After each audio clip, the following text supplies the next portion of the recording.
Pour bien comprendre cette implication, pour la replacer dans son contexte, l'ambition de la vision 2020 est de faire du Maroc une des 20 premières destinations touristiques mondiales et une référence dans le pourtour méditerranéen en ce qui concerne le développement durable. Pour ce faire, il y aura le développement de 8 territoires touristiques au total, 6 nouveaux, en plus de Marrakech et Agadir qui existent déjà pour couvrir l'ensemble du Maroc.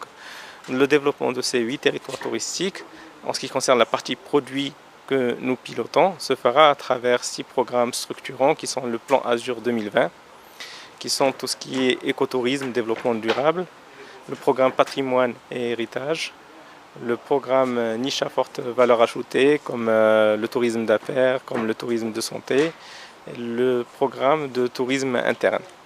Le rôle de la SMIT est naturellement dans le pilotage de tous ces programmes, dans les conceptions, dans l'ingénierie de départ. Les agences de développement touristique vont être mises en place dans les territoires. Le rôle de ces structures est à la fois de jouer le guichet unique par rapport à l'ensemble des entités qui représentent le tourisme. Donc ces structures seront les représentants de la SMIT, mais aussi les représentants de l'Office, les représentants du ministère au niveau du territoire. Et ces structures auront aussi dans leur gouvernance l'ensemble des autres départements, l'équipement, l'urbanisme, l'intérieur, etc. Donc il y aura aussi ce rôle de proximité et de mise en cohérence entre l'ensemble des départements pour avoir un développement touristique local le plus efficace possible.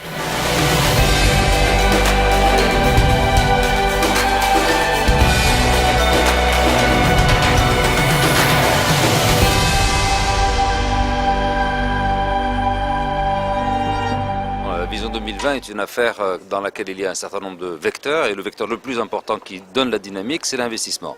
177 milliards d'investissements pour la vision 2020, dont 150 à peu près pour la partie hôtelière, une centaine de milliards pour faire des hôtels et il faut 40 milliards d'equity de capital et 60 milliards de dettes, donc il faut les monter. Donc le rôle clé que les investisseurs ont accepté de jouer en signant la convention avec l'État hier, c'est de mobiliser les ressources en equity pour réaliser l'ensemble des projets, bien sûr dans des conditions de rentabilité et de durabilité qui sont acceptables pour tout le monde. Ce sont enfin mobilisés pour accepter de financer dans des conditions normales tous les projets stratégiques dans la vision 2020 à hauteur de 24 milliards sur la première partie de la vision sur 5 ans. Et on refera le point en 2015, Inch'Allah, pour voir comment on finance la suite. Quand on a démarré la vision 2010 en 2001, les problèmes de financement étaient quasiment pas traités de cette manière systématique. Alors qu'aujourd'hui, avant de dire nous allons construire tant, on a le produit et on a les moyens de financer. Donc c'est totalement innovant. L'equity est là, la dette est là, il n'y a plus que les projets à monter. Et véritablement définir d'une manière unanime les points importants de conciliation dans l'esprit public-privé, le partenariat public-privé qui a fait la force de la vision 2010. Il faut le retrouver, il faut le muscler à nouveau, il faut lui donner l'enthousiasme. Et là, les professionnels du tourisme, autour de 2 grands ateliers, la gouvernance et le pilotage de la vision 2020, quels enjeux, quelles méthodes, quels succès, quelles règles de commandement, pour ainsi dire. Et sur les territoires touristiques, vous savez que nous avons maintenant une carte de 8 territoires touristiques, comment la gestion de ces territoires touristiques entre le privé, les élus et le ministère du Tourisme et les autorités locales va-t-il se réaliser? Nous avons des points à clarifier, nous avons des points à positionner d'une manière un peu plus forte, un peu plus, je dirais, responsable.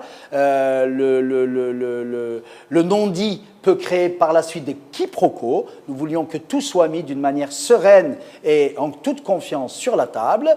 Et le ministre du Tourisme, avec toute sa nouvelle équipe, nous fait l'honneur et le plaisir de venir l'après-midi comme véritable partenaire. Le Maroc, aujourd'hui, après un large sondage auprès de l'ensemble de nos clients tour opérateurs, va bénéficier de 15 à 20% d'augmentation de séjours loisirs. Donc les tour opérateurs sont très rassurés dans tous les cas sur l'image politique et l'image du pays. Nous avons donc, comme je vous l'ai dit, une constitution tout à fait stable et tout à fait solide.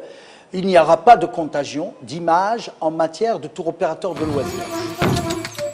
Alors pour l'avenir, c'est une mobilisation concertée entre l'État et le secteur privé.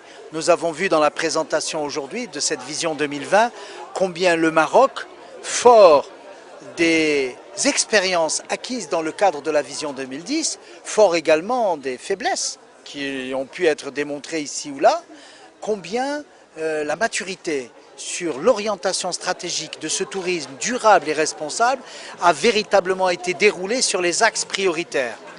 Le respect de l'environnement, le fonds d'investissement avec les pays souverains amis qui participent à un fonds extrêmement important et qui va aller en augmentant d'ici 2020 pour rassurer les investissements du plan Azur et de l'ensemble des territoires touristiques, la régionalisation, comment le souci de l'État avec le secteur privé de faire que ce tourisme soit véritablement en construction dans 6 nouveaux territoires, en plus des 2 grands territoires comme ceux de Marrakech et d'Agadir, et bien entendu, surtout, la recherche de l'excellence.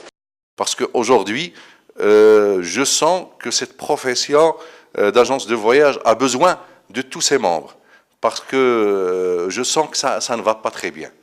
Parce qu'aujourd'hui, la profession vit beaucoup de malaise. Donc, entre autres, les entités clandestines a besoin d'une restructuration globale, que ce soit au niveau des textes de loi des agences de voyage qui régissent cette profession, et au niveau de la formation, nous avons besoin d'être solidaires, de se réunir pour intégrer cette vision 2020 pour qu'on ne traîne pas derrière.